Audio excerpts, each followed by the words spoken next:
పానకాల నారసింహుడే పాలిస్తుండు పౌరుషంగా లోకేశన్ననే ప్రేమగల్ల తండ్రికి కొడుకే శుభమంగళంగా మార్చేస్తుండు మంగళగిరినే అవమానాల అగ్గిలోన మండినడే ఆ నిప్పుల్లో కాలుతుంటే మెరిసినడే తాతగారిని తలుచుకొని తనకు తాను మలుచుకొని గజ గజ కల్చునని తేలా గర్జించల చూడు సింహ అమ్మోరి జాతరలో యాట పోతా ఏం కూసి నావే ఇన్నాళ్ళు కూతా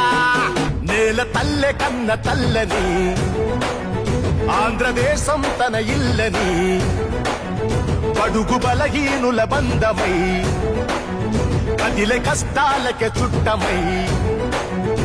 రౌడీల చెరలో ఉన్న ఆంధ్ర రాష్ట్రంలోన కాలు పెట్టి కదిలినాడు కత్తి అంచుల పైన గుండె ముక్కలయ్యే బాధలనే తను దిగమింగి గుండె ధైర్యమయ్యినాడే చూడు ప్రతి ఆంధ్రునికి రావణ సంహారమే జరుగుతదన్నా ఈ రాష్ట్రాన్న నీ మేలే మిగులుతదన్నా తాతలోని నాయకుడే తండ్రిలోని సేవకుడే మెరమెర మెరిసిండు ఇలా గజ్జున కాండ్రించే సింహ అమ్మోరి జాతరలో యాట పోతా ఏం కూసి నావే ఇన్నాళ్ళు కూతా నిప్పుల్లో కాలిన పోయిన పాముక్క కట్టయి వచ్చిందే